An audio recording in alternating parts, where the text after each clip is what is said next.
बिस्मिल्लाहिर्रहमानिर्रहीम। अस्सलाम वालेकुम दोस्तों, कैसे हो आप सब। मैं हूं उमेर शाह और आप देख रहे हो उमेर शाह फूड चैनल। दोस्तों आज मैं आपके लिए ब्रेकफास्ट की वो रेसिपी लाया हूं जिसको बनाने के बाद इंशाल्लाह हर किस्म की ब्रेकफास्ट की रेसिपी पीछे रह जाएगी और इनफैक्ट ये पिज्जे को भी पीछे छोड़ देगा। ठीक है, ये हेल्दी भी बहुत होगी, ये टेस्टी भी बहुत होगी, बनाना बहुत ही आसान है। वीडियो में आगे बढ़ने से पहले आपसे एक छोटी सी रिक्वेस्ट है कि मेरे इस वीडियो को लाइक करके चैनल को सब्सक्राइब कर लें। अब रेसिपी की तरफ चलते हैं। बिस्मिल्लाहिर्रहमानिर्रहीम। तो चले जी, सबसे पहले एक बड़ा सा बाउल ले लेंगे और उसमें ऐड करेंगे आटा। ठीक है, जो नॉर्मल आम रूटीन में हम घरों में यूज करते हैं वही वाला आटा लेना। ठीक है, तो ये सारा यूज नहीं करेंगे, सिर्फ 4 कप तक मैं इस बॉल में ऐड कर दूंगा। और उसके बाद बिस्मिल्लाहिर्रहमानिर्रहीम एक अंडा ऐड कर देंगे इसमें इस तरीके से। और उसके बाद इसमें ऐड करेंगे नमक। ठीक है, सिर्फ 1 टीस्पून तक मैं इसमें नमक ऐड कर रहा हूँ। अपने टेस्ट के हिसाब से आप जितना ऐड करना चाहते हो आप उसमें ऐड कर दे। ठीक है, तो एक मिक्सी की मदद से इसको मिक्स कर लेंगे ताकि अच्छी तरह से इसमें मिक्स हो जाए। उसके बाद इसमें ऐड करेंगे पानी। ठीक है, अब इसमें पानी ऐड करते जाना है और इसका एक लिक्विड सा मिक्सचर बना लेना है। ठीक है, पहले थोड़ा सा पानी ऐड करेंगे और इसको इस तरीके से मिक्स कर लेंगे और फिर से थोड़ा सा पानी ऐड करेंगे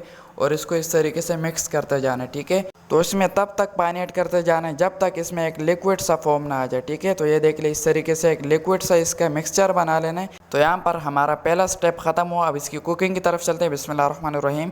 तवे को फ्लेम पर चढ़ा लेंगे, नीचे से फ्लेम को मीडियम रखेंगे और ऊपर से इस तरीके से सिर्फ 2 से 3 टेबल स्पून तक इसमें कुकिंग ऑयल का ऐड कर देंगे। ठीक है, ताकि जब हम इसमें आटा ऐड करें तो वो चिपके ना। ठीक है, तो ऑयल को इस तरीके से फैला लेंगे। उसके बाद बिस्मिल्लाहिर्रहमानिर्रहीम जो मिक्सचर हमने तैयार किया था वो इसके ऊपर इस तरीके से ऐड कर देंगे। ठीक है, 2 बड़े साइज के चम्मच मैं इसमें ऐड कर रहा हूँ और इस तरीके से इसको फैला लेंगे और इसको एक गोल शेप दे देंगे। ठीक है, ये देख ले इस तरीके से अच्छी तरह से इसको फैला लेना है। उसके बाद इसमें ऐड करेंगे वेजिटेबल्स। ठीक है, तो चलिए जी, बिस्मिल्लाहिर्रहमानिर्रहीम। आटा ऐड करने के बाद अब इसके ऊपर ऐड करेंगे प्याज। ठीक है, प्याज को पहले अच्छी तरह से बिल्कुल बारीक करके लंबाई में काट लेना है, तब इसमें ऐड करना है। ठीक है, तो प्याज ऐड करने के बाद अब इसमें जाएंगे फूल गोभी। ठीक है, फूल गोभी को भी इस तरीके से लंबाई में काट लेना है बिल्कुल बारीक चॉप करके और इसके ऊपर इस तरीके से ऐड कर देंगे। ठीक है, तो इसको अच्छी तरह से फैला लेना है। उसके बाद इसमें ऐड करेंगे गाजर। ठीक है, इस तरीके से एक गाजर का टुकड़ा लेंगे और उसके ऊपर इस तरीके से कद्दूकश कर लेंगे। ठीक है, इससे बहुत ही मीठा सा फ्लेवर आएगा और बहुत ही मज़े का टेस्ट भी आएगा। ठीक है,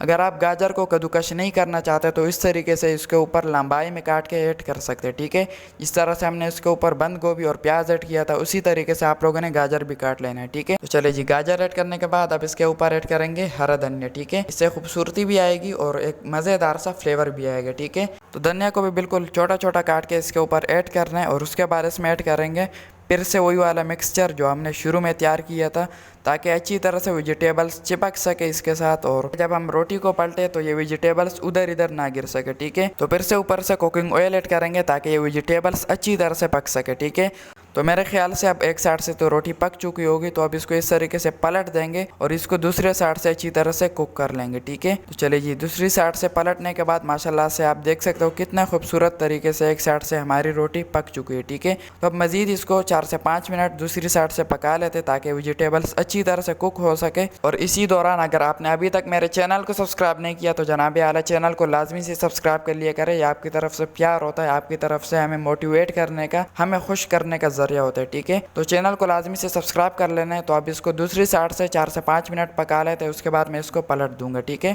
तो चलिए जी, अब 4 से 5 मिनट कंप्लीट हो चुके हैं। अब इसको पलट देते हैं और इसको पलटते ही माशाल्लाह से यहाँ पर आप देख सकते हो कि हमारी ब्रेकफास्ट की रेसिपी बिल्कुल तैयार है। तो अब मैं इसको एक प्लेट में निकाल लेता हूँ और उसके बाद मैं आपको इसका फाइनल लुक दिखाता हूँ। ठीक है, तो माशाल्लाह माशाल्लाह दोस्तों, यहाँ पर हमारी बहुत ही हेल्दी, हमारी टेस्टफुल, हमारी माउथ वाटरिंग ब्रेकफास्ट की रेसिपी बिल्कुल तैयार है। तो अगर आपने अभी तक इस तरीके से घर में ब्रेकफास्ट नहीं बनाया तो अचानक से इस तरीके से ब्रेकफास्ट बनाएं और बनाकर सबको हैरान कर दे। ठीक है, तो आज के लिए इतना ही। अगर ये रेसिपी अच्छी लगी हो तो इस वीडियो को सबके साथ शेयर ज़रूर करना, इस वीडियो को लाइक कर ले और अगर अभी तक चैनल को सब्सक्राइब नहीं किया तो प्लीज़ चैनल को सब्सक्राइब कर ले और बेल आइकन के बटन पर ज़रूर से दबा दिया कर ताकि आपको मेरी हर न्यू रेसिपी की नोटिफिकेशन सबसे पहले मिल सके। तो मेरी दुआ है अल्लाह ताला से कि अल्लाह ताला आपको सरा खुश और सलामत रखे। तो मिलते हैं किसी न्यू वीडियो में न्यू अमेजिंग रेसिपी के साथ। तब तक के लिए अपना बहुत सारा ख्याल रखिएगा, दुआ में ज़रूर याद रखिएगा।